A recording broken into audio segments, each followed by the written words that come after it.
Hello movie lovers, আশা করি সবাই বেশ ভালো আছেন। আজকে আমি আপনাদেরকে এমন একটা মেয়ের গল্প শোনাবো যার নিজের ট্যালেন্টই নিজের শত্রু হয়ে দাঁড়ায়। কোনো অপরাধ না করেই তাকে নাম লেখাতে হয় পুলিশের মোস্ট ওয়ান্টেড লিস্টে। কিন্তু কি এমন হয়েছিল তার সাথে, ঠিক সেটাই এখন আমরা জানব 2022 সালের একটি হ্যাকিং মুভি দ্য টেক ওভারের গল্প থেকে। গল্পটাতে অনেক বেশি টুইস্ট রয়েছে, তাই একটু মনোযোগ দিয়ে দেখবেন। মুভির শুরুতেই আমরা একটা বয়স্ক লোককে আর্মির বেস ক্যাম্পে যেতে দেখি। ভিতরে যাওয়ার পর ক্যাপ্টেন তাকে জানায় যে প্রত্যেক বুধবার ঠিক দুপুর 3টায় তাদের সার্ভার বন্ধ হয়ে যায়। তখন লোকটা নিজের ডিভাইস বের করে সার্ভার চেক করতে শুরু করে, আর ঠিক 3টা বাজার সাথে সাথেই সবগুলো ডিভাইস বন্ধ হয়ে যায়, শুধুমাত্র ওই বয়স্ক লোকটির ডিভাইসটা ছাড়া। লোকটা তখন বুঝতে পারে যে এই কাজটা কোনো এক্সপেরিয়েন্সড হ্যাকারের। সে তখন ওই হ্যাকারের লোকেশনও খুঁজে বের করে। হ্যাকার লোকটা রাশিয়ার একটা এলাকা থেকে অপারেট করছিল, তাই রাশিয়ান পুলিশের সহায়তা নিয়ে বয়স্ক লোকটা সেই লোকেশনে পৌঁছে যায়। তারা হ্যাকারদের উপর অ্যাটাক করার সম্পূর্ণ প্রস্তুতি নিয়ে গিয়েছিল, কারণ তারা ধরেই নিয়েছিল যে এটা রাশিয়ান মাফিয়ার কাজ হতে পারে। কিন্তু সেখানে গিয়ে তাদের চোখ চড়ক গাছ হয়ে যায়। যেখানে তারা মাফিয়াদের এক্সপেক্ট করছিল, সেখানে তারা দেখা পায় একটা বাচ্চা মেয়ের। তবুও বয়স্ক লোকটা ভাবে যে আর্মিদের সার্ভার হ্যাক করার পেছনে হয়তো মেয়েটার কোনো বড় উদ্দেশ্য আছে, তাই সে মেয়েটার কাছে জানতে চায় যে সে এমনটা কেন করেছে। কিন্তু মেয়েটা তাকে কিছুই বলতে রাজি হয় না। তখন লোকটা নিজের পরিচয় দেয়। সে বলে যে তার নাম হলো বাডি। নামটা শুনে মেয়েটার চোখ মুখ উজ্জ্বল হয়ে ওঠে, যেন সে কোনো সেলিব্রিটিকে দেখছে। আসলে বাডি একজন প্রফেশনাল হ্যাকার, তবে যেন তেন হ্যাকার নয়, বিশ্বের অন্যতম সেরা হ্যাকার। আর ওই মেয়েটা সব সময় তাকে ফলো করত। তো এরপর মেয়েটা বাডিকে জানায় যে তার নাম হলো মেল, আর এই কাজটা সে সিগাল পাখিদের জন্য করছে। সেটা শুনে বাডি ভীষণ অবাক হয়। সিগালের জন্য কেউ আর্মি সার্ভার হ্যাক করতে পারে? আসলে প্রতি বুধবার মেলের বাড়ির পাশে সিগাল আসে, তবে আর্মিদের রাডারের আওয়াজে ভয় পেয়ে তারা উড়ে চলে যায়। তাই প্রতি বুধবার মেল তাদের সার্ভার ডাউন করে দিত। ব্যাপারটা বাড়ির কাছে বেশ ইন্টারেস্টিং লাগে। সেই সাথে মেলের স্কিল দেখে সে ইমপ্রেস হয়ে তার সাথে বন্ধুত্ব করে নেয়। সিন শিফট হলে আমরা 10 বছর পরের দৃশ্য দেখতে পাই। মেল এখন অনেক বড় হয়ে গিয়েছে।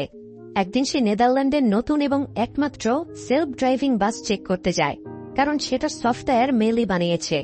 এই বাসে ঢোকার সময় সবার ফেস স্ক্যান করা হয়, যাতে প্যাসেঞ্জারদেরকে টিকিট বা অন্য কোনো ঝামেলায় পড়তে না হয়। তাই মেলও যখন বাসে ঢুকতে যায় তখন তার ফেস স্ক্যান করা হয়। এরপর বাস কোম্পানির মালিক লিন তাকে সেখানকার সার্ভার রুমে পাঠিয়ে দেয়। মেল সেখানে গিয়ে সার্ভার চেক করতে শুরু করে। সেখানে সে একটা পাইপলাইন সফটওয়্যার দেখতে পায়, যার মাধ্যমে সেই সার্ভার হ্যাক করে ইনফরমেশন চুরি করার চেষ্টা চলছিল।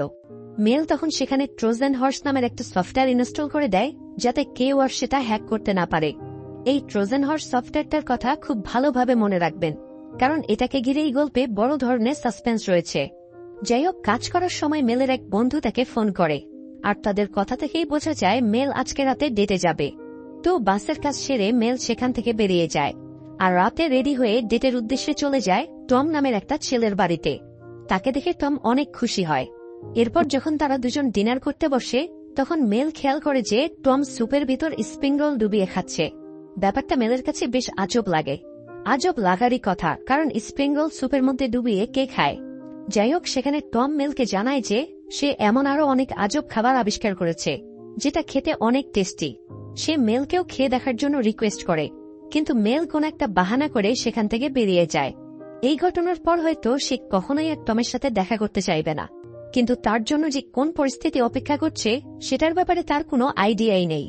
তো সেখান থেকে ফিরে মেল তার বন্ধুদের সাথে মিলে একটা বড় কোম্পানির সার্ভার হ্যাক করে সেখানকার কম্পিউটারগুলো ডিসেবল করে দেয়, কারণ সেখানে কালো টাকার কারবারি চলত। এরপর পরদিন রাতে হঠাৎ সে সিগন্যাল পায় যে তার বাড়িতে কেউ এসেছে। মেল তখন বেশ ঘাবড়ে যায়, কারণ এত রাতে সেখানে কারো আসার কথা নয়। তাই সে কাজ বন্ধ করে আড়ালে গিয়ে লুকিয়ে পড়ে, আর কিছুক্ষণের মধ্যেই দুইজন লোক তার রুমে ঢুকে তাকে খুঁজতে শুরু করে। মেল দেখতে পায় তাদের কাছে মেলের ছবি ছিল, কিন্তু এই লোকগুলো ঠিক কে আর তারা তাকে খুঁজছেই বা কেন সেটা তো মেল জানত না। তাই সে খুব কৌশলে বাড়ি থেকে বেরিয়ে যায়। তখন সেই লোকগুলো সেটা বুঝতে পেরে মেলকে ধাওয়া করতে শুরু করে, তবে সৌভাগ্যবশত সে ওই লোকগুলোর হাত থেকে বেঁচে যায়। তখন লোকগুলো তাদের বস রজারকে ফোন করে বিষয়টা জানালে রজার তার চাইনিজ বন্ধুকে ফোন করে তাদের কাজ শুরু করতে বলে। তবে সেই কাজটা আসলে কি সেটা জানার জন্য আমাদেরকে একটু অপেক্ষা করতে হবে। এরপর সিন শিফট হলে আমরা দেখি যে মেল ওই লোকগুলোর নামে কমপ্লেন করার জন্য থানায় গিয়েছে। সেখানে গিয়ে অনেকটা সময় অপেক্ষা করার পর ক্রিস্ট নামের একজন অফিসার তার সাথে দেখা করতে আসে। মেল তাকে জানায় যে তাকে দুজন লোক ফলো করছে, কিন্তু কেন সেটা সে জানে না। ক্রিস্ট তখন তার কাছে নানা রকম প্রশ্ন করে আর মেল সেগুলোর উত্তর দেয়, তবে সে যে একজন হ্যাকার সেটা সে অস্বীকার করে। এরই মাঝে ক্রিস্ট একটা কাজে সেখান থেকে উঠে চলে যায়, আর তখন সেই লোকগুলো সেখানে চলে আসে যারা রাতে মেলকে তাড়া করেছিল। মেল সেটা আড়াল থেকে দেখে মনে করে যে পুলিশও হয়তো ওই লোকগুলোর সাথে জড়িত, তাই সে ভয়ে সেখান থেকে পালিয়ে যায়। কিন্তু সে বুঝে উঠতে পারছিল না যে সে পালাবেটা কোথায়। এমন সময় সামনে একটা বোট দেখে সে বোটে উঠে অন্য একটা এরিয়াতে চলে আসে, কিন্তু সেখানেও পুলিশদের টহল দিতে দেখে মেল আর বোট থেকে বের হয় না। তখন সে আর কোনো উপায় না পেয়ে লুকানোর জন্য টমের বাড়িতে গিয়ে উঠে, কারণ সে যদি আবার বাড়িতে ফিরে যেত তাহলে ওই লোকগুলোর হাতে ধরা পড়ত। টম হঠাৎ মেলকে দেখে বেশ অবাক হয়, সেই সাথে একটু খুশিও হয়। মেল তখন টমের কাছে আশ্রয় চায়, যেটা টমের কাছে বেশ আজব লাগে।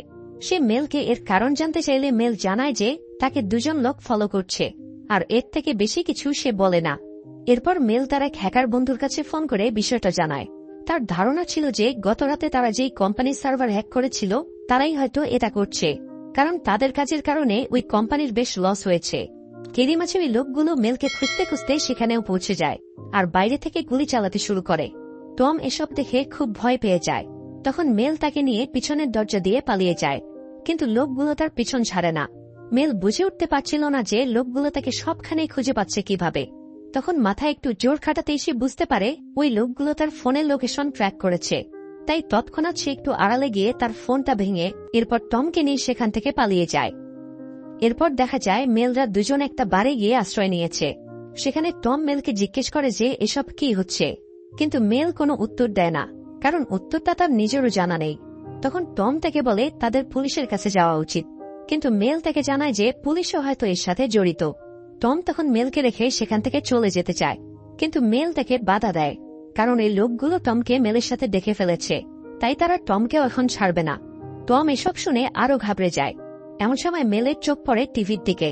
সেখানে একটা নিউজে মেলের একটা ভিডিও দেখানো হচ্ছিল যেখানে মেল একটা লোককে খুন করছে।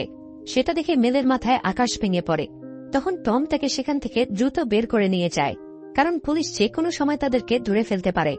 এদিকে পুলিশ রাস্তায় লাগানো সিসিটিভি ক্যামেরার মাধ্যমে তাদের ফলো করতে শুরু করে। তবে সৌভাগ্যবশত তারা অন্য একটা মেয়েকে মেল মনে করে তাকে ফলো করছিল, যার কারণে মেলরা বেঁচে যায়। আর টম তখন তাকে একটা বন্ধ গোডাউনে নিয়ে আসে। সেখানে যেহেতু কেউ আসে না তাই তারা সেখানে সেফ থাকবে। এরপর মেল টমকে জানায় যে সে কাউকে খুন করেনি। যদিও ভিডিওতে মেলের চেহারা স্পষ্ট দেখা যাচ্ছিল, তবুও টম মেলকে বিশ্বাস করে। এই সবকিছুর মধ্যে আমার কার জন্য বেশি কষ্ট লাগছে জানেন? টমের জন্যে, কারণ বেচারা এক ডেট করতে গিয়ে ফেসে গিয়েছে। মেলের সাথে দেখা না হলে তো আর এত কিছু সহ্য করতে হতো না তার। যাই হোক, সেটা বড় কথা নয়, বড় কথা হলো এখন তারা কি করবে। তাই মেল তার বন্ধুদের ফোন করে ওই ভিডিওর ফেসটা ডিকোড করতে বলে, কারণ সে যেহেতু কাজটা করেনি তার মানে অন্য একটা ভিডিওতে মেলের ফেসটা বসানো হয়েছে।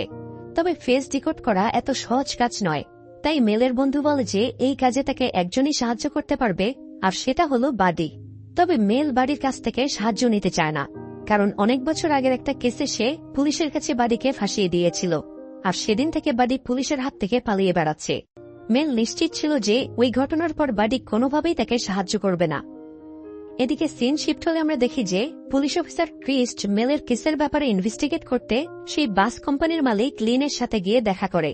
তারা খোঁজ নিয়ে জানতে পেরেছিল যে ভিডিওতে যে লোকটা মেলের হাতে খুন হতে দেখা গিয়েছে সে নিজেও একজন হ্যাকার। তাই তারা এই ব্যাপারে লিনের কাছে জানতে চাইলে লিন পরিষ্কারভাবে জানিয়ে দেয় যে এর সাথে তাদের কোম্পানির কোনো কানেকশন নেই। এরপর ক্রিস তাকে আরও কিছু প্রশ্ন করে, কিন্তু লিন সেগুলোর উত্তর না দিয়ে মিটিংয়ের বাহানা দিয়ে পুলিশকে বের করে দেয়। অন্যদিকে মেলও কোনো কুল কিনারা খুঁজে পাচ্ছিল না। এরই মাঝে টমের ফোনে একটা কল আসে। ফোনের ওপাশ থেকে একটা লোক মেলের সাথে কথা বলতে চায়। টম তার পরিচয় জানতে চাইলে লোকটা কিছুই বলে না, তাই টম বাধ্য হয়ে মেলকে ফোনটা দিয়ে দেয়। তখন লোকটা মেলকে জানায় যে তার নাম হলো রজার, আর সে মেলের সাথে একটা ডিল করতে চায়। সেটা শুনেই মেলের সন্দেহ হয়। এরপর লোকটা মেলের কাছে তার বানানো সেই ট্রোজান হর্স নামের সফটওয়্যারের ইনক্রিপশনটা চায়, যাতে সে ওই নতুন বাসটার অ্যাক্সেস পায়, আর তার পরিবর্তে সে মেলকে এই ঝামেলা থেকে মুক্তি দেবে। আসলে ট্রোজান হর্স সফটওয়্যারটা এতটাই স্ট্রং ছিল যে রজাররা সেটা ডিকোড করতে পারছিল না। সেটা শুনে মেল নিশ্চিত হয়ে যায় যে রজারই তার ওই ফেক ভিডিওটা বানিয়েছে, যাতে সে মেলকে পুলিশের কাছে ফাঁসিয়ে ভয় দেখাতে পারে। তাই মেল তাকে হুমকি দেয় যে সে পুলিশকে সব জানিয়ে দেবে। তখন রজার তাকে স্মরণ করিয়ে দেয় যে তার কাছে তো নিজেকে নির্দোষ প্রমাণ করার কোনো উপায় নেই। মেলও তখন টেনশনে পড়ে যায়। সে বুঝে উঠতে পারছিল না যে তার এখন কি করা উচিত। তাই সে কোনো কিছু না ভেবেই টমের ফোনটা ভেঙে ফেলে, কারণ এই ফোনটা ট্র্যাক করে তারা আবারও মেলের কাছে পৌঁছে যাবে। তো এরপর মেল সেখান থেকেও বেরিয়ে আসে, আর বেচারা টম এক মেয়ের চক্করে পড়ে লাইফটাই হেল হয়ে গেল। যাই হোক, সেখান থেকে বের হওয়ার পর টম মেলকে বোঝানোর চেষ্টা করে যে ওই ইনক্রিপশনটা রজারকে দিয়ে দেওয়া উচিত, কিন্তু মেল খুব ভালো করেই জানত যে সেটা দিয়ে দিলেও রজার তার পিছন ছাড়বে না, উল্টো বিভিন্নভাবে ব্ল্যাকমেল করতে থাকবে। আর এমন অবস্থায় মেলকে একজন মানুষই সাহায্য করতে পারবে। তাই ফাইনালি মেল বাডির সাথে যোগাযোগ করে। বাডি তখন তাদের দুজনকে শহর থেকে দূরে একটা নির্জন জায়গায় ডাকে। তাই মেলরা সেখানে গিয়ে বাডির জন্য অপেক্ষা করতে থাকে। এদিকে পুলিশ একটা সিসিটিভির ফুটেজ থেকে মেলদের গোডাউনের লোকেশন জেনে যায়। সেই সাথে ক্রিস্ট এটাও জানতে পারে যে ভিডিওতে যে লোকটা মারা গিয়েছিল সে কোনো হ্যাকার নয়, সে একজন ড্রাগ অ্যাডিক্টেড লোক। তাকে ড্রাগের লোভ দেখিয়ে ওই জায়গায় ডেকে খুন করা হয়। কিন্তু মেল এমনটা কেন করবে? ওই লোকটার সাথে তার কি শত্রুতা? এটাই এখন পুলিশের চিন্তার কারণ হয়ে দাঁড়িয়েছে। তাই ক্রিস্টেরও সন্দেহ হতে শুরু করে যে মেল আসলেই খুনি কিনা। অন্যদিকে মেলরা বাড়ির জন্য অপেক্ষা করেই যাচ্ছে, কিন্তু বাড়ির কোনো খোঁজ নেই। এভাবে অনেকটা সময় পার হয়ে গেলে মেল ধরে নেয় যে বাড়ি হয়তো আসবে না, কিন্তু তাকে ভুল প্রমাণ করে দিয়ে কিছুক্ষণের মধ্যেই বাড়ি সেখানে এসে হাজির হয়, আর তাদের দুজনকে নিয়ে তার আস্তানার উদ্দেশ্যে রওনা হয়। যাওয়ার পথে মেল বাড়িকে এই সব কিছু খুলে বলে। কথা বলতে বলতেই তারা বাড়ির আস্তানায় পৌঁছে যায়, আর মেল গিয়ে সোজা কম্পিউটারের সামনে বসে পড়ে। এরপর মেল বাড়িকে সেই কোম্পানি সার্ভার সহ সব ডিটেলস দেখিয়ে দেয়, আর বাড়ি তখন নিজের কাজে লেগে পড়ে। এই কয়েকদিনের মধ্যে টম আর মেলের মধ্যে বেশ ভালো বন্ধুত্ব তৈরি হয়েছিল। তারা দুজন বসে গল্প করছিল। এরই মাঝে বাড়ি মেলকে ডাকলে মেল গিয়ে দেখে বাড়ি শাওমিং নামের একটা সফটওয়্যার কোম্পানি খুঁজে বের করেছে, যারা মূলত বিভিন্ন কোম্পানিতে সফটওয়্যার মেইনটেন্যান্স সার্ভিস দেয়, পাশাপাশি ফেস স্ক্যানারও লাগিয়ে দেয়। ঠিক যেমনটা ওই বাস কোম্পানির সফটওয়্যারটাও তারাই মেইনটেন্যান্স করত, এবং সেটার ফেস স্ক্যানারটাও তারাই লাগিয়ে দিয়েছিল। তো মেল তখন একটু কনফিউজড হয়ে যায়, কারণ সে ভেবেছিল এটা তো রজার নামের ওই হ্যাকারদের কাজ, যারা কিনা ডাটা চুরি করছিল। তখন বাড়ি তাকে জানায় যে ওই হ্যাকাররাও শাওমিং কোম্পানিরই লোক। সেটা শুনে মেল ভীষণ অবাক হয়, কেননা শাওমিং কেন ওই বাস কোম্পানির ডাটা চুরি করতে যাবে? এই প্রশ্নের উত্তর খুঁজতে গিয়েই ফাঁস হয় এক ভয়ঙ্কর রহস্য। মূলত শাওমিং কোম্পানির সফটওয়্যার সার্ভিসের অজুহাতে যে কোনো কোম্পানির এমপ্লয়ি এবং কাস্টমারদের ডাটা চুরি করে নেয়। ডাটা বলতে তাদের নাম, ঠিকানা, ব্যাংক ডিটেলস ইত্যাদি। এরপর সেগুলো ব্ল্যাক মার্কেটে বিক্রি করে তারা মোটা অঙ্কের টাকা আয় করে। আর এত সব ডিটেলস দিয়ে পরবর্তীতে কি কি ঘটনা ঘটতে পারে নিশ্চয়ই ধারণা করতে পারছেন। এই ডাটাগুলো ব্যবহার করে যাকে খুশি তাকে ব্ল্যাকমেইল করা যেতে পারে, যেমনটা মেলের ক্ষেত্রে হয়েছে। আবার কারো ব্যাংক অ্যাকাউন্ট হ্যাক করে তার সব টাকা হাতিয়ে নেওয়া যেতে পারে। তবে এবার যেহেতু মেলের কারণে তাদের প্ল্যান ফেল হয়েছে, তাই তারা এবার মেলকেই টার্গেট করেছে। এসব শুনে মেল অনেক টেনশনে পড়ে যায়। তবে তার থেকেও বড় টেনশন হচ্ছে সেই বিপদের হাত থেকে বাঁচবে কিভাবে। তখন বাড়ি থেকে আশ্বস্ত করে যে সে মেলকে সাহায্য করতে পারবে। সেটা শুনে মেল একটু স্বস্তি পায়, তবে এখানেই তো আর বিপদ শেষ নয়। যাই হোক, এরপর আমরা দেখি যে মেল ক্রিস্টকে ফোন করে সবকিছু জানায়। তবে ক্রিস্ট তার কোনো কথা বিশ্বাস করতে চায় না। সে কথার ফাঁকে মেলের লোকেশন ট্র্যাক করার চেষ্টা করে, আর মেলকে শর্ত দেয় যে মেল যদি সারেন্ডার করে তাহলে সে মেলকে সাহায্য করতে পারবে। কিন্তু মেল তাতে রাজি হয় না। সে উল্টো ক্রিস্টকে সিচুয়েশনটা বোঝানোর চেষ্টা করে, কিন্তু কোনো লাভ না হয় মেল ফোনটা কেটে দেয়। ক্রিস্ট ভেবেছিল এই কলের মাধ্যমে মেলের লোকেশন বের করা যাবে, কিন্তু দুঃখের বিষয় সেটাও হয় না। আফটারঅল মেল তো একজন হ্যাকার, এত সহজে তো সে ধরা দেবে না। তাই এরপর ক্রিস্ট মেলের কথা অনুসারে রজারের ব্যাপারে খোঁজ নিতে শুরু করে। সিন শিফট হলে আমরা দেখতে পাই পুলিশের পাশাপাশি রজারও মেলের জন্য ওত পেতে বসেছিল। আর পুলিশ মেলের লোকেশন বের করতে না পারলেও রজারের লোকেরা ঠিকই কাজটা করে তৎক্ষণাৎ মেলকে ধরার জন্য বেরিয়ে পড়ে। এদিকে বাড়ি সারা রাত মেলের ভিডিওর ফেস ডিকোড করার চেষ্টা চালিয়ে যায়, কিন্তু কোনো কুল কিনারা করতে পারে না সে। এমন সময় হঠাৎ মেলের মনে পড়ে বাসে থাকা ওই স্ক্যানারের কথা। মেল বুঝতে পারে যে ওই স্ক্যানার থেকেই শাওমিং তার ফেস স্ট্রাকচার পেয়েছে, যার ফলে ওই ভিডিওটা এতটা নিখুঁত লাগছে।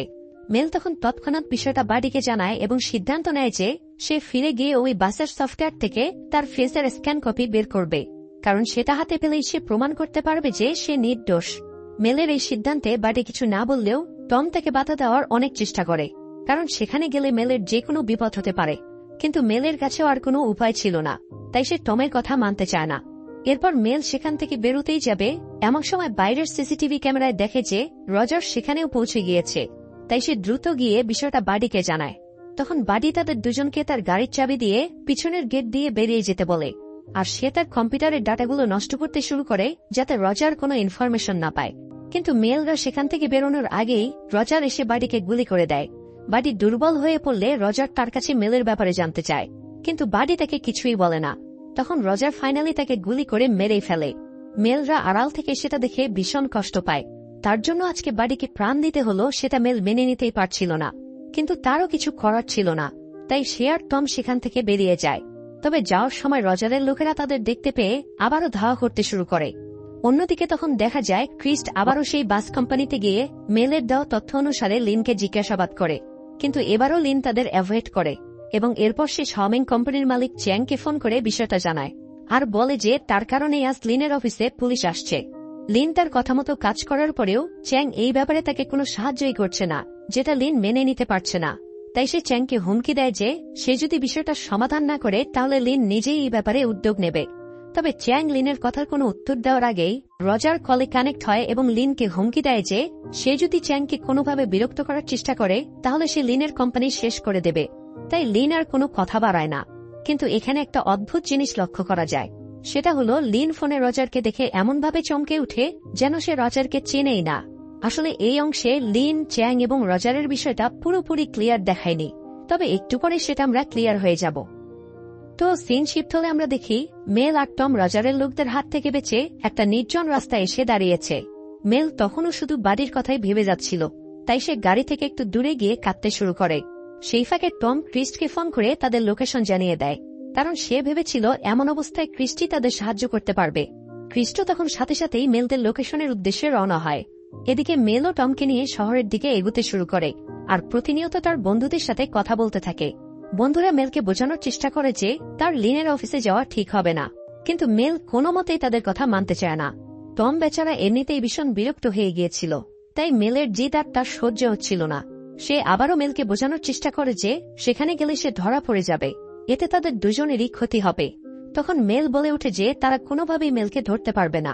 তাকে এমন স্বার্থপরের মতো আচরণ করতে দেখে টম খুব কষ্ট পায় আর তাকে জানায় যে সে অলরেডি পুলিশকে সবকিছু জানিয়ে দিয়েছে। সেটা শুনে মেল ভীষণ ক্ষেপে যায় এবং টমকে ফেলে সেখান থেকে পালিয়ে যায়। আর তার কিছুক্ষণের মধ্যেই ক্রিস্ট তার টিমকে নিয়ে সেখানে পৌঁছে টমকে পাকড়াও করে। এদিকে মেল অফিসে গিয়ে দেখে লিন বাইরে সেমিনার করছে। সেই সুযোগে সে সার্ভার রুমে ঢুকে তার কাজ শুরু করে। অন্যদিকে ক্রিস্ট টমকে থানায় ধরে আনে। তখন টম ক্রিস্টের কাছে রজারের ব্যাপারে জানতে চাইলে ক্রিস্ট জানায় যে রজার নামের কোনো হ্যাকারের খোঁজ তারা পায়নি। এটা শুনে টম কিছুটা কনফিউজড হয়ে যায়। তো টম তখন তাকে বাড়ির মৃত্যুর ব্যাপারে জানায়, কিন্তু ক্রিস্ট সেটা বিশ্বাসই করতে চায় না। সে মনে করে যে টম মেলকে বাঁচানোর জন্য মিথ্যা বলছে। অন্যদিকে তখন লিন সেই নতুন বাস উদ্বোধনের জন্য কিছু লোককে নিয়ে শহর ঘোরার উদ্দেশ্যে রওনা হয়। আর এদিকে মেল তখনও তার ফেসের স্ক্যান খুঁজে যাচ্ছিল। এমন সময় রজার সেখানে পৌঁছে যায় আর মেলের কাছে ট্রোজান হর্সের ইনক্রিপশন চায়। মেল তখন আর কোনো উপায় না পেয়ে রজারের কথা মতো কাজ করতে শুরু করে। কিন্তু এখানে একটা টুইস্ট আছে, মেল রজারের কথা মতো নয়, বরং নিজের প্ল্যান অনুসারে কাজ করছিল। আর সে সুযোগ বুঝে সার্ভার লক করে সেখান থেকে পালিয়ে যায়। তবে দুর্ভাগ্যবশত রজারের হাতে ধরাও পড়ে যায়। এরপর রজারের হাত থেকে পালাতে গিয়ে ধরা পড়ে পুলিশের হাতে। রজার তখন পুলিশকে দেখে সেখান থেকে পালিয়ে সার্ভার রুমে চলে যায় এবং গুলি করে সার্ভার ক্র্যাশ করে দেয়। এরপর সেখান থেকে পালানোর চেষ্টা করে, কিন্তু সেও পুলিশের হাতে ধরা পড়ে যায়। ততক্ষণে আবার টম থানা থেকে বেরিয়ে যায়, কারণ সে বুঝে গিয়েছিল যে প্রমাণ ছাড়া পুলিশ তার কোনো কথাই মানবে না। এরপর সিন শিফট হলে আমরা দেখতে পাই সার্ভার ক্র্যাশ হওয়ার কারণে লিনের বাস আউট অফ কন্ট্রোল হয়ে গিয়েছে। সে কোনোভাবেই সেটা সামলাতে পারছিল না। বাসভর্তি এতগুলো লোক নিয়ে সে মৃত্যুর মুখে পড়ে যায়। আর তখন সে বুঝতে পারে যে তার চ্যাং এর কথায় কাজ করা উচিত হয়নি। মানে চ্যাং এর কথাতে সে বাসে ফেস স্ক্যানার লাগাতে গিয়ে এখন সবকিছু মিলিয়ে এত বড় বিপদে পড়তে হলো। আসলে চ্যাং এর যে খারাপ উদ্দেশ্য ছিল সেটা তো লিন জানত না, এবং এই কারণেই মূলত সে রজারকেও চিনত না। এদিকে ক্রিস্ট মেলের অনুরোধে তাকে সার্ভার রুমে নিয়ে গিয়ে দেখে সেখানে সব নষ্ট হয়ে পড়ে আছে। তাই মেল নিজের ল্যাপটপ এনে তার বন্ধুদের সাথে মিলে ওই বাসের যাত্রীদের বাঁচানোর চেষ্টা শুরু করে, কারণ ততক্ষণে ক্রিস্ট বাসের ব্যাপারে জেনে গিয়েছিল। মেল তার বন্ধুদের সাথে কথা বলতে বলতেই টমও তাদের সাথে কলে কানেক্ট হয়। সে তখন ওই বাসের বেশ কাছাকাছি ছিল, তাই মেল তাকে ওই বাসের কাছে গিয়ে সেটার ভিতরে ঢুকতে বলে, কারণ বাসের সাথে কোনোভাবে কানেক্ট করতে পারলে তাদের কাজ সহজ হয়ে যাবে। এরই মাঝে পুলিশের একটা টিম রাস্তায় নেমে যায় বাসটাকে আটকানোর জন্য। সেখানে গিয়ে তারা দেখে নদীর উপরে থাকা ব্রিজটা হঠাৎ উপরে উঠতে শুরু করেছে। সেটা দেখে পুলিশরা অবাক হয়ে যায়। আসলে সেটা একটা অটোমেটিক ব্রিজ ছিল, যেটা সফটওয়্যারের মাধ্যমে ওঠানামা করানো যেত। আর চ্যাংই ওই ব্রিজটা উপরে উঠিয়ে দিয়েছিল যাতে বাসটা নদীতে পড়ে নষ্ট হয়ে যায়, কারণ এই বাসটা পুলিশের হাতে ধরা পড়লে পুলিশ তার বিরুদ্ধে প্রমাণ পেয়ে যাবে। তাই তার কাছে ওই মানুষগুলোর জীবনের থেকেও নিজের সেফটিটা বেশি জরুরি ছিল। কি রে ভাই, সবখানে দেখি নিজের সেফটির জন্য অন্য মানুষের জীবনের কোনো দামই নেই। যাই হোক, এদিকে টম ততক্ষণে বাসটার কাছে পৌঁছে যায়, কিন্তু বাসটা এত এলোমেলোভাবে চলছিল যে সে কোনোভাবেই সেটার কাছে যেতে পারছিল না। তবুও সে অনেক কষ্টে তার গাড়িটা বাসের সাথে বাঁধিয়ে বাসের ছাদে উঠে যায়, আর উপরের একটা কাঁচ ভেঙে ভিতরে ঢুকে পড়ে। এরপর মেলের কথা মতো বাড়ির গাড়িতে থাকা একটা প্লাগ বাসে কানেক্ট করে দেয়। ততক্ষণে বাসটা পুলিশের ব্যারিকেড ভেঙে তাদের খুব কাছাকাছি চলে এসেছিল। তবে সৌভাগ্যবশত কারো কোনো ক্ষতি হওয়ার আগেই মেল বাসের সার্ভার হ্যাক করে সেটা থামিয়ে দেয়, আর তারপর পুলিশ গিয়ে সবাইকে উদ্ধার করে। এরপর মেল ক্রিস্টকে তার ফেসের স্ক্যান বের করে দেখায় এবং এটাও দেখিয়ে দেয় যে কিভাবে তার ফেসটা ওই ভিডিওতে বসানো হয়েছিল। তাই অবশেষে মেল নির্দোষ প্রমাণিত হয়। এর কিছুদিন পর মেল আর টম একটা কফি শপে ছিল। তখন তার কাছে বাডির অ্যাকাউন্ট থেকে একটা মেসেজ আসে। মেসেজটা ওপেন করে মেল একটা ভিডিও দেখতে পায়, যেটা বাডি মেলের জন্য রেখে গিয়েছিল। সেই ভিডিও থেকে জানা যায় যে বাডি তার আয় করার সব টাকা মেলকে দিয়ে গিয়েছে, যাতে সেগুলো দিয়ে মেল নিজের স্বপ্ন পূরণ করতে পারে। মেল এসব দেখে খুব ইমোশনাল হয়ে পড়ে। এরপর সে আর টম তাদের স্বপ্ন পূরণের জার্নি শুরু করে, আর তাদের হ্যাকিং এর এই জার্নিটার সমাপ্তি ঘটে। আজকের গল্পটা নিয়ে বেশি কিছু বলার নেই আমার, শুধু এটাই বলবো যে জীবনটা খুব অদ্ভুত।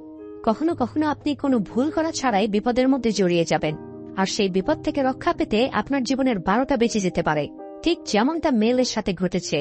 যাই হোক, ভিডিওটিতে অবশ্যই লাইক কমেন্ট করবেন এবং পরবর্তী ভিডিও দেখার জন্য চ্যানেলটা সাবস্ক্রাইব করে বেল বাটনটি অল প্রেস